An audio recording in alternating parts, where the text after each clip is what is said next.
My flight was delayed for over an hour due to what the airline called a minor technical issue. I don't like flying at all, so this didn't do much for my confidence. Honestly, the news that the plane I was going to spend more hours on than I would have liked, flying mostly over water, broke down before we even boarded, turned the trip into a nightmare for me. At least it was a pleasant surprise to me that we, after a tremendously bumpy flight, landed safely. With a sigh of relief, I walked out of the terminal building into the heat of a Florida afternoon and eventually climbed into the large air-conditioned limousine waiting for me. Although the thought of having to make the return trip in a day or two was still rolling around somewhere in the back of my head, I had more important things to do at the moment. As I got out of the car at the hotel, I was once again very nervous. I was in an unfamiliar city, in a country I had only seen in movies and on television. Unfortunately, mostly crime shows. Those are not the kind of shows that give you confidence in your safety when visiting those places, especially if, like me, you don't travel much. Anyway, as I got out of the car, I was somewhat relieved to find that I was immediately recognized and called out by Paul and Della, the people who had organized the evening. "Hi, Mike, we weren't sure you'd make it on time. We'll get your bag and check you into your room. Now you better get going, it's waiting for you in the lobby," said Della. Paul nodded at me in greeting and headed to the back of the car to retrieve my suitcase from the driver. "Thanks, folks. Sorry to keep you in suspense, but my damn flight got delayed," I said, and, trying to look as confident as possible, headed through the revolving door into the cool interior of the air-conditioned building. I must admit that I hadn't expected the place to be so grandiose. The hotel lobby was gigantic, and there seemed to be several hundred people wandering around, though there were no more than 30 or 40. How the hell did they expect me to find a woman I've never seen in my life in this God knows where? I asked myself, as an extremely attractive woman suddenly appeared in front of me, dressed in a small red, clearly designer, cocktail dress and holding a matching clutch in her left hand. "Mike?" she asked with a charming smile. Yes, Holly?" I muttered back, somewhat taken aback by her unexpected beauty. Under the circumstances under which we'd met, Holly was nothing like I'd expected. Holly smiled again, and then, taking me by surprise, wrapped her arms around me and kissed my cheek. After getting over the initial shock, I mustered up the courage to reciprocate. "When in Rome and all that, as my father used to say." "Sorry, it's probably an English trait. We don't usually embrace women we've never met before, at least not often." By then, though, Holly and I had been emailing for months and had spoken to each other on the phone more than once, setting up this little meeting.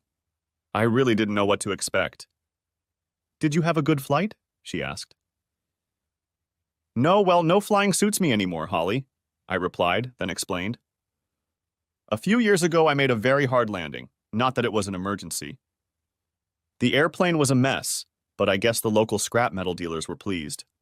In any case, it somewhat undermined my confidence that transportation is heavier than air. If only I had known that I would be greeted by such a beautiful lady upon my arrival here.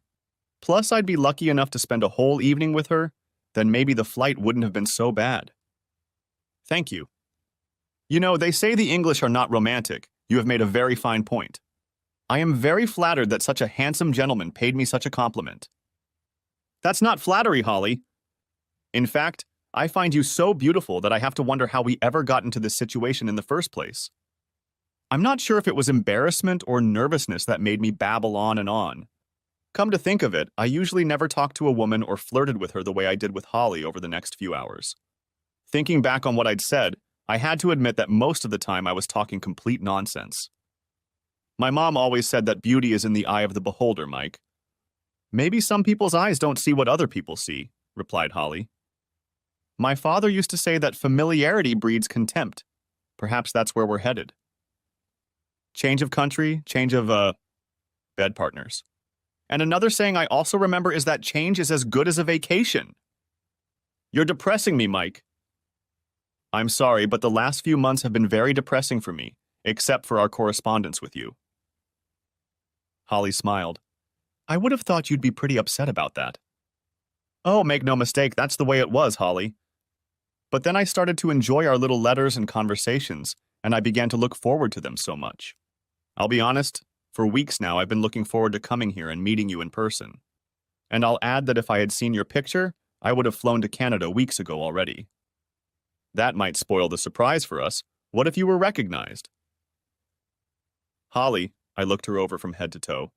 If I'd known how beautiful you were, well, the hell with the surprise. I still can't figure out why you picked me. I thought it would be ironic, I suppose. Anyway, who better than Mike Crosby, 34, married to Emma? Holly pulled a long face. It's been 10 years, they don't have kids. Rumor has it that it's Emma's choice. Mike is a maintenance manager at a hospital near their home. A job he hates, by the way.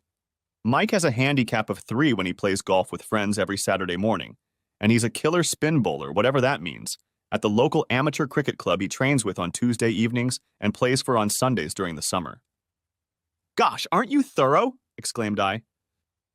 No, not me, Mike, but the people I hire. I have some pictures of you in white suits. Holly had a questioning expression on her face for a second, probably doubting if she'd gotten the name right. You look very elegant in them. Those pictures are probably the reason I chose you as my secret lover this evening. She smiled at me and winked slightly. I think you're flattering me, Holly, I replied, smiling. But I also remember thinking, I hope she didn't mistake my cricket box for something it isn't. Fortunately, we were interrupted at this point as Paul and Della, the couple who had met me outside the hotel, approached us. The boy took your bag to Mike's room. Now are you two ready for the big show? Asked Paul. Same as always. How about you, Holly? I asked, tossing the ball in her direction. Yeah, I think I'm ready, she replied. Looking somewhat reserved, I thought, considering we were going through this whole farce at her insistence. Look, Holly, you don't have to do this, you know that? Once we get there, you'll realize there's no turning back. I can even go there myself if you want. Don't be silly, Mike. That would defeat the point, wouldn't it? Do you really think I came all the way from Montreal to miss out on all the fun? Come on, let's do it! Mike, do you have anything for Paul? Asked Della. Oh gosh, sorry, yes, Paul. I pulled a thick envelope out of my pocket and held it out to Paul. He added it to several other envelopes of the same kind that he'd gotten from somewhere, then sorted them into an order that seemed to suit him and put them in the inside pocket of his jacket. As he did so, I noticed that he was carrying what I understood to be a firearm in a shoulder holster. I remember thinking to myself, Gun Jesus, these guys are gambling! Okay, shall we go? Said Holly, taking my hand. But then she looked at Paul and asked, Intimate enough? I guess I should have felt awkward, but somehow I didn't. Come on, guys. Married or not, you all know what it's like when a good-looking woman comes a little closer than she should. We all have instincts that can, if allowed, take over in such circumstances. My basic natural instincts were definitely taking over.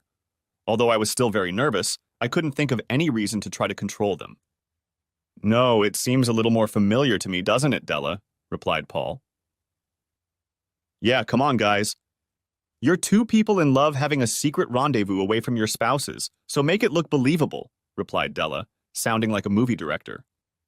Without further ado, Holly wrapped her left arm around my waist and her right arm around mine. Then she pressed herself very close to me. Normally, I would have thought that was awkward.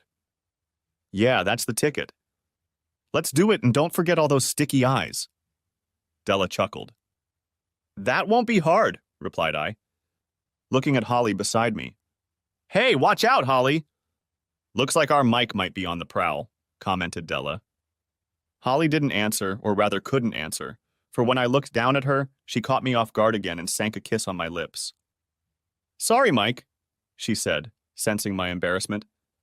I should have asked, but I need to make sure my lipstick is convincingly smudged. Holly, when you want to smudge your lipstick, don't bother asking.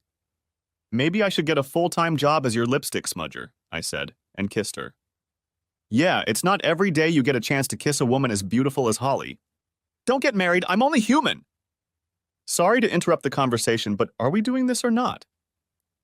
Because if you want, we can get right to the bedroom scene, said Della, laughing. Maybe later, whispered Holly with a giggle, and tugging lightly on my waist, dragged me towards the hotel lounge. For all her bravado, I sensed that Holly was nervous almost as much as I was, so I took the comment as nervous chatter. Entering the waiting room was a bit of a surprise. It was pretty crowded, but I noticed that a few guys were showing more than just mild interest in the stunning woman in the little red cocktail dress pressed against my side. Not that I could blame them. It was costing me a huge amount of effort to keep from staring at the incredible cleavage Holly was showing off in that dress. I think I looked like the cat that ate the canary. It had been a long time since I had felt so proud of the woman I was accompanying. Paul and Della took the lead, and we followed them to a table against the wall, which magically became vacant as we approached. The two couples sitting at it moved to the tables on either side of it. I noticed Della and Paul nodding their heads, as if to acknowledge everyone present. Paul insisted that he and Della sit with their backs to the wall and watch for anyone approaching us with malicious intent. Judging by his size, I figured Paul could handle just about anyone. But from the way his head nodded, I realized he'd made sure he had plenty of cover after all. The waiter came over and we ordered drinks. Sitting with my back to most of the room was uncomfortable because I could only look at the stage where a small band was playing. I actually wanted to scrutinize everyone present, but that might have given away the game. We were brought drinks, and the four of us made small talk, mostly about my delayed flight, during at least 2 sets of the band. "That's no good. I think we'll have to up the ante," said Paul finally. "Didn't they see us?" asked Holly. "They're too into themselves. I don't think they've said a word to the rest of their party since we got here." "Come on, you two, do a Fred and Ginger impersonation," suggested Della. "And watch your step." I held out my hand and Holly grasped it as we both stood. "I should warn you that I'm not Gene Kelly, Holly," I warned her. "I'm sure you'll do fine, love," Holly replied with a smirk. "A lover?" I asked. "So that's what you're supposed to be this evening, isn't it?" "Oh yeah, it's a damn shame we have to play these silly games, isn't it?"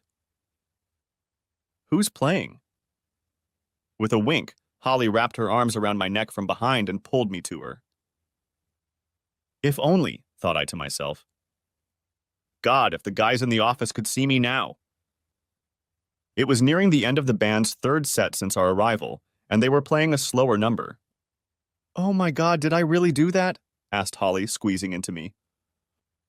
"Sorry, but desirable women usually do that to me," I replied, blushing slightly. I can't say we actually danced in the literal sense. We just swayed in one place, spinning in slow circles. I have to say it was one of the most enjoyable dances I've had in years. Suddenly, another couple bumped into us slightly. "You've been spotted," the guy whispered when they did. Looking at him, I saw that it was one of the couples who had cleared a table for us when we entered. Looking the other way, it appeared that another couple from the table was dancing on the other side of us.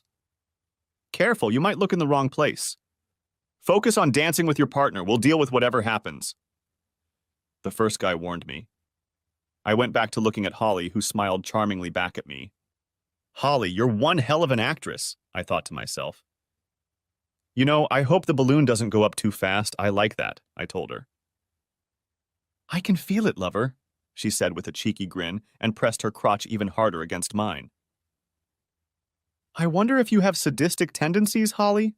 I commented, smiling. "I like to tease my men, Mike.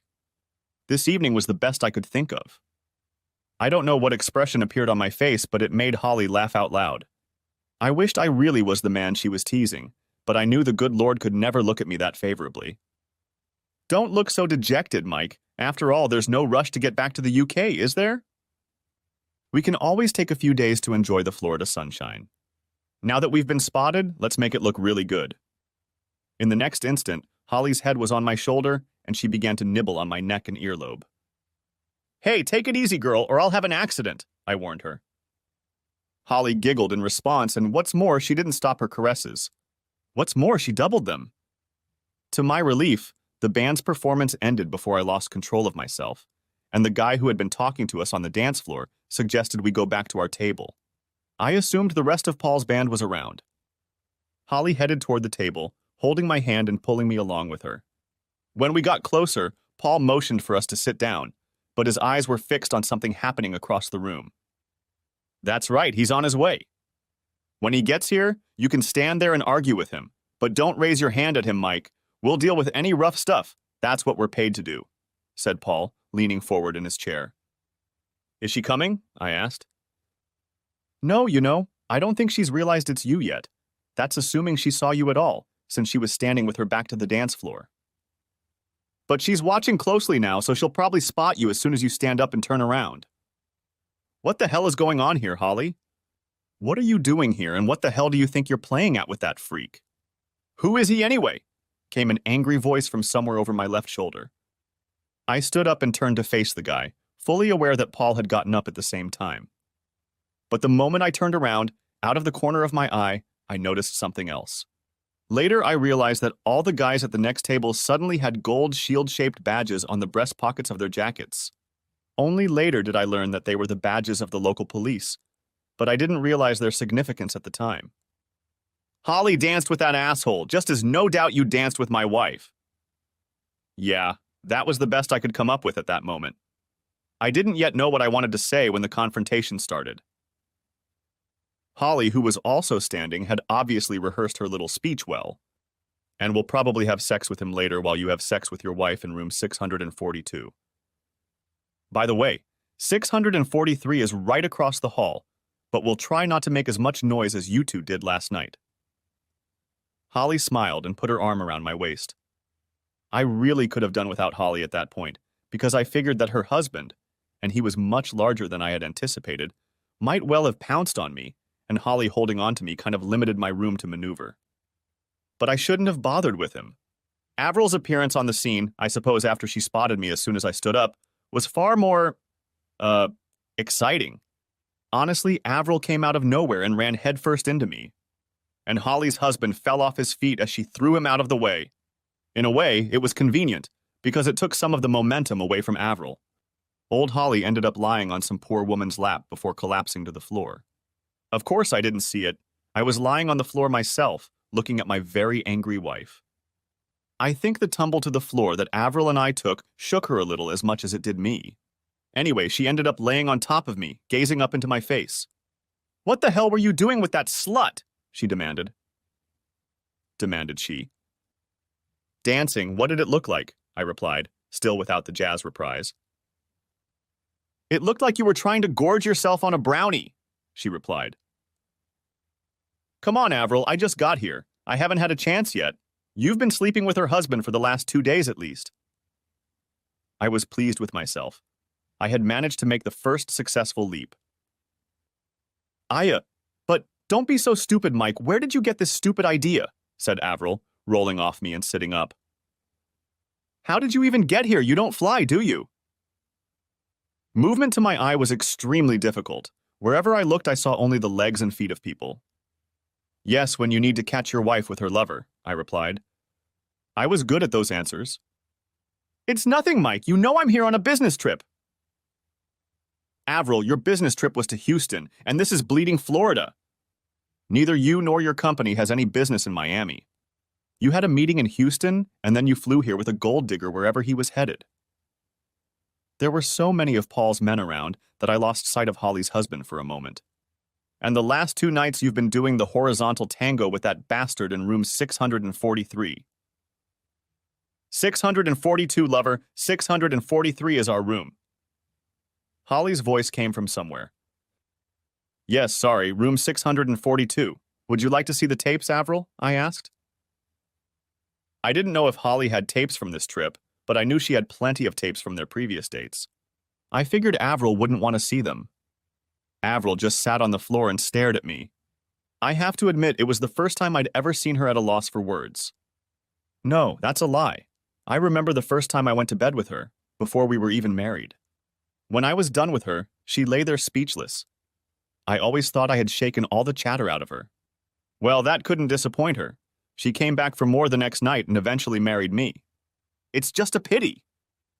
Suddenly, hands helped us to our feet, and the next thing I realized, except that Holly had her arm around my waist again, was Paul saying, "Morgan Ardent, you're being served." And he held out an envelope to Holly's rather disheveled husband. I wondered what I'd missed to make Morgan so disheveled. Paul then promptly did the same with Avril. Although our British divorce petitions don't have to be filed as formally as the Yanks do, I could send them by registered letter. Holly and I just thought it would brighten up the party a bit if we did it officially and at the same time as handing the papers to her husband. Then the 2 guys with Holly and Morgan, who followed the lovers along with the rest of their company, were handed the paperwork. Holly took care of everything, Avril and Morgan worked for an American company, so we both sued them in an American court for turning a blind eye to what was going on with the couple. Of course, with their bosses who were served papers were their girlfriends. I guess the damn company had to turn a blind eye. Finally, Paul handed Morgan Ardent the suit for alienation of affection that Holly's lawyers had filed in the American courts on my behalf. It had been years since anyone had successfully pulled something like this off in the UK. Just as suddenly as it started, it ended. I have no idea where or when Avril disappeared to. Holly said she was taken away crying by one of her boss's guys, but I never saw her leave. I did see Holly's husband being taken away by two guys. Not before he gave me a look that I figured would turn me to stone. "So what's going to happen now?" I asked Holly. "We're dancing," she replied with a smirk and dragged me towards the dance floor again. The rest of the evening turned into a bit of a party. When we got back to the table, Paul and Della sort of introduced us to all their cop friends, but didn't go into detail. They knew who we were anyway. Della explained to me as I danced with her that, as they'd hoped, all those police badges kept old Holly from taking a swing at anyone. Judging by the state he was in the last time I'd seen him, I had to wonder if he'd taken a swing at anyone else while I was on the floor with Avril. Some of the women at the party were also police officers, and I had a fascinating conversation with one of them when I danced with her later. She told me that a few years ago she had been shot while dealing with a domestic dispute. "I shot his balls off," she replied when I asked her what happened. "We were taught that if you're forced to fire a shot, you should empty the cartridge case. There's no point in risking them having time to fire a second shot." "Where did he shoot?" I asked. "Would you believe it? I had to have my nipple reconstructed." "God, lucky he didn't kill you," I commented, thinking that if the bullet had hit her in the chest, it must have traveled very close to her heart. The damn thing hit my badge first and then deflected onto my chest. I don't know if that damn badge saved my life or made it worse. Christ, what did your husband say about it? Not so much. He himself got shot in the ass a few years ago. The bullet is still in him. They sent him away for that reason. I bet he wasn't happy about it. No, Paul's quite happy. He's a qualified lawyer now, but he's more interested in doing all those private investigators. Paul is your husband. Then who is Della? I assumed Della was Paul's wife. I have no idea why. My sister. She's an ex-cop too, quit when she had her first child. I never got up the courage to ask under what circumstances Paul got shot in his jacket. I found that American police officers like to have a drink or two. It was a little disconcerting that they all seemed to carry guns. Not that they were waving them around or anything. I have no idea what time the party ended. I'm afraid I had too much to drink myself. But I remember a disappointing conversation we overheard in the elevator.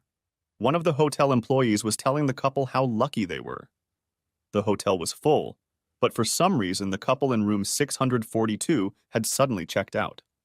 The housekeeping staff was still in room 642 when Holly, Paul, Della, and I went into room 643. Well, that takes away what remains of the evening's fun, said Holly. I couldn't wait to see their faces when we leave this room together in the morning. Maybe that's not such a bad thing. It might give their lawyers leverage in court, commented Paul. Paul, I have enough information about what those two have been up to in the last 6 months to get 2 divorces. Besides, I have the prenup my father insisted on. He never had a high opinion of Morgan. Yeah, but what about Mike because they don't have prenuptial agreements in the UK? I'm on the losing end either way, Paul. My lawyer thinks everything will be split 50-50. The only clearing in the sky is that Avril makes more money than I do. I told them. I think heads will fly in this company, and Morgan and Avril will be at the top of the list. My uncle is a big stockholder, and he's already on the case, Holly informed us. I barely managed to keep him from rushing in, or we would have missed out on the fun tonight. Not much actually happened. There weren't many fireworks. Quite a lot of expense on your part, Holly, for something that could have been done at home, I said, voicing my thoughts. Now, Mike, the look on Morgan's face when you said he slept with your wife was classic. He had no idea who you were. Did I say that? No, not in those terms. You're too much of a gentleman.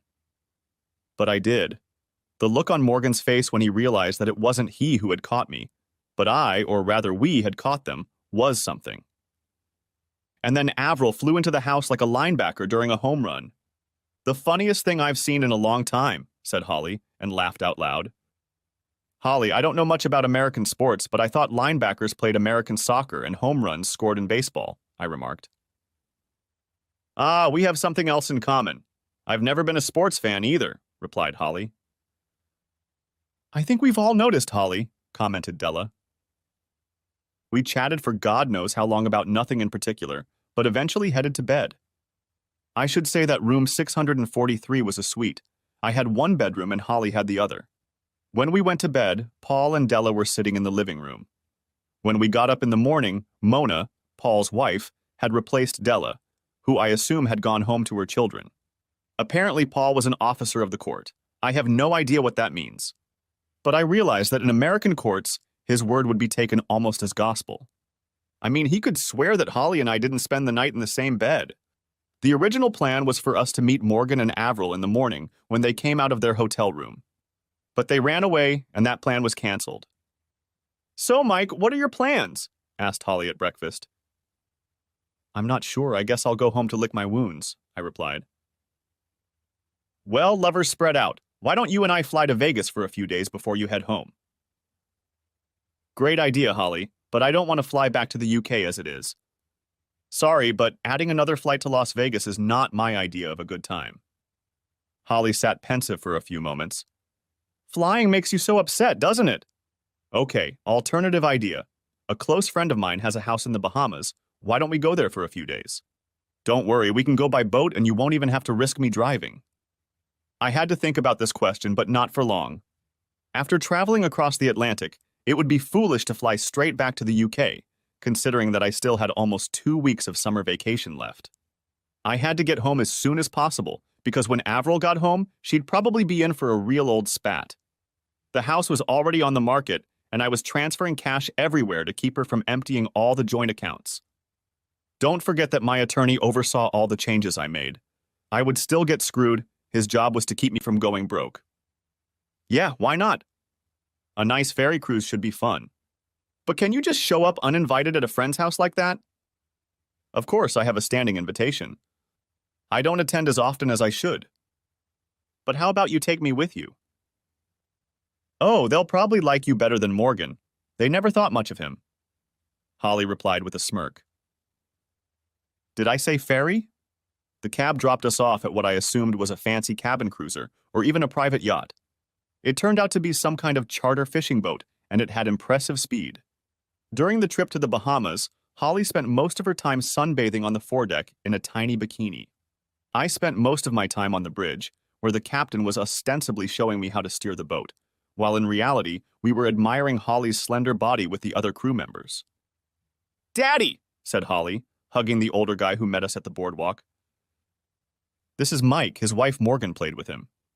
Holly introduced us. Hey, son, he shook my hand and then Holly's. I told you you could never trust that little shit. But no, you always thought you knew best. Okay, Mike, let's go back inside and change into some appropriate clothes.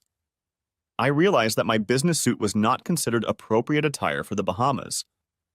In the house, a large dilapidated structure that bore little resemblance to a house I had been to before, I met Holly's mother, who greeted me like a long-lost son. It was disconcerting to my reserved English nature. Things got a little more formal, though, when Holly's father escorted me to my room. Let's just say he made sure I understood where my room was. And it was where he and his wife expected me to sleep. Well, you got it! The next 4 days were very enjoyable. When Holly and I weren't sunbathing or swimming in her father's pool, I was either fishing from the same boat that ferried us here with Holly's father, or in the evenings we attended numerous cocktail parties. At some of them, Holly danced with me, but she was a little more chaste than she had been that first night at the Miami hotel. The last night before we left, Holly and I somehow ended up walking along the beach under the moonlight. We weren't in each other's arms or anything, but she was holding my hand. We talked about how upset I was that my divorce was going to cost me the house that I had spent so many years remodeling to fit Avril and my idea of what a house should be. Although Avril always let me do whatever I wanted to do with the house, Avril just picked the color schemes and everything. The outbuilding and even the kitchen and bathrooms were always my plan, as was the garage and workshop. How I will miss that workshop. Mike, do I want to apologize? Said Holly suddenly. What's there to apologize for, Holly? Well, that first night in Miami, I got a little ahead of myself. Holly, we were both very nervous about what was going to happen. I think we both drank a little more than we should have and said some things we shouldn't have. It helped mask our nervousness. That's all we have to worry about. I know, but I'd hate for you to think I'm flirting with someone like that. Damn, don't be silly, girl. I understand perfectly. I owe you an apology. I didn't control myself like I should have. I noticed, big boy, she replied with another adorable giggle. Anyway, we're not the type to give in to our baser instincts like Morgan and Avril, are we? Absolutely not, Holly. We've been together for almost 5 days and we haven't kissed once since that first night. Why do you think that is? I'm not sure. You're a very attractive woman and I enjoyed being the official smudger of your lipstick last night. But we have to take into account that we're both in what you might call a rebound relationship. How many relationships do you know that would last if they started under those circumstances? Yeah, I have to admit that they usually lead to heartache for everyone in the end, said Holly quietly. Besides, we're both still married, Holly, although our spouses don't seem to notice that fact. Yes, you're right. We're above that kind of behavior, aren't we? With regret, replied I. Does that mean you can't smudge my lipstick at least once before you leave? Holly, I sure as hell told you I'd love to apply for a full-time position as a lipstick smudger. I spent the next half hour or so watching to see how smudged I could make Holly's lipstick look. Only I think Holly was trying to find out if my tonsils were still intact by using her tongue as a probe. By the time we got back to her parents' house, we were acting like cronies. The next day, the same boat took us back to the mainland, and at what seemed like an even faster speed than the transportation. Holly then came with me to the airport and accompanied me on my flight back to the UK. Yeah, I smeared Holly's lipstick again before boarding the flight. Avril was waiting for me when I eventually made it back to the house. Surprisingly, there weren't many fireworks. Hey, sorry, Mike, I messed up, didn't I? Said Avril, looking very subdued when I found her in the kitchen. I just can't understand why, Avril. I thought we were doing well here. Yeah, Mike, I just got carried away with my work. I'm sorry, it all went to my head. I really didn't intend to cheat on you or anything. Jesus, Mike, I still love you. Yes, so what feelings do you have for him? Damn, please don't ask. He flattered and seduced me. I acted like a stupid schoolgirl. Did you, with his wife? Avril, was all I had to say. Hell, I might have known you wouldn't do that.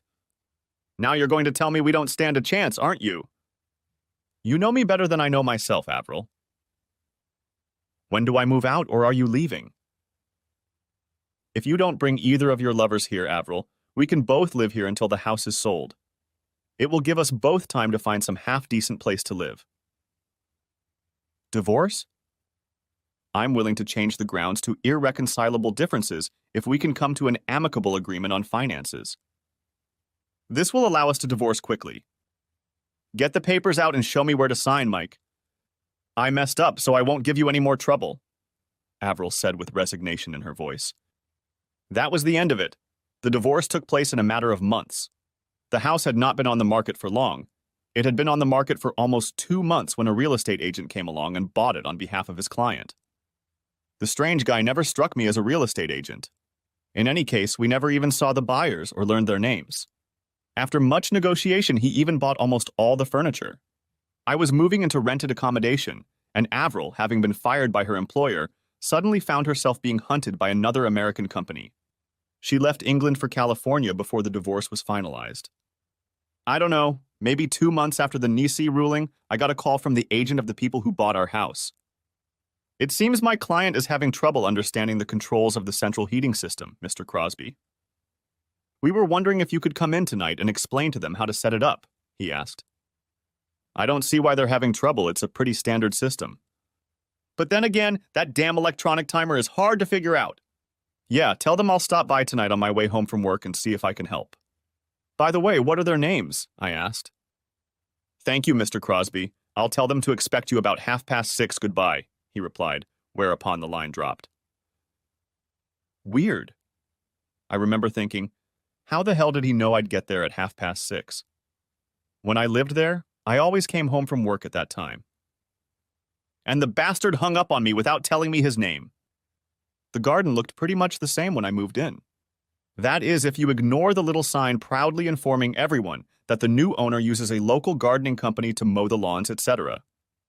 There were no cars on the road, so I parked in the same spot. With a heavy heart, I went to the front door and pressed the bell. You know, it's really weird to go back to a house you used to live in and find yourself ringing the doorbell instead of just putting the key in the lock and letting yourself in. "Who's there?" The voice came from behind the closed door. "Mike Crosby," I snapped back. "I'm here to explain what a heating system is." I could hear all the locks and deadbolts I had installed on the door with my own hands being pushed back and undone. Screams, most of them were for when we went to bed or left the house empty. I didn't realize anyone would use them all the time. Eventually, the door opened, and a young woman of about 18 with a very thick Eastern European accent opened the door and motioned for me to come in. "The mistress is waiting in the parlor."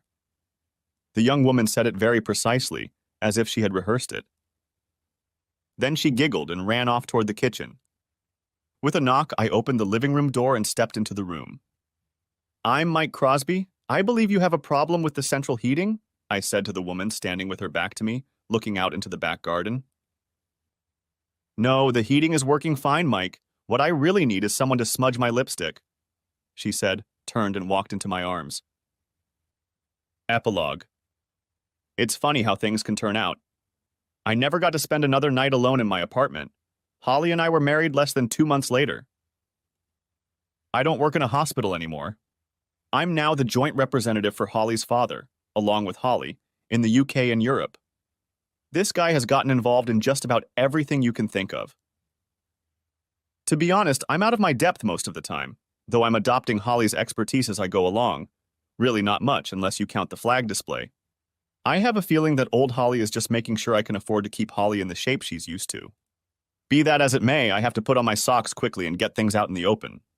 In a few months, Holly will have to stop chasing me all over Europe. You can't drag a kid around like that, can you? No, I'm still not flying if I can help it. Honestly, life since we got married has been like one long car vacation, very enjoyable in the new Beamer. What do people call it? Oh yes, I think I fell on my feet and also fell in love with one of the most beautiful women in the world. We spend most nights in luxury hotels. I find the nights more exhausting than the trips. Holly can be insatiable sometimes. God knows how Morgan even found the strength to sleep with Avril. But Holly insists I'm much better than Morgan in that regard. Maybe he never gave Holly and her needs the attention she deserved. Sometimes I think my new wife has a very twisted sense of humor. One morning I was coming out of the bathroom at home and caught Holly saying thank you to a picture she had hidden in one of the dresser drawers. She looked very embarrassed when she realized I had noticed her. I, of course, asked who was in the picture. Would you believe it? It's your ex-wife Avril. Holly replied with a smile. Well, Mike, you have to admit that if Avril hadn't let Morgan get her into his bed, I never would have found you, would I? I'll always have sympathy for her, you know? You have to agree it's a very different way of looking at things. I walked over to Holly's dresser and picked up the picture. Thank you, Avril. I never thought that having you run around and cheat on me could lead to me being so happy, said I.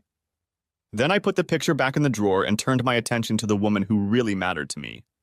It must have been almost lunchtime when we came up for air again and went downstairs for breakfast. Lord, how tired was I? Life goes on.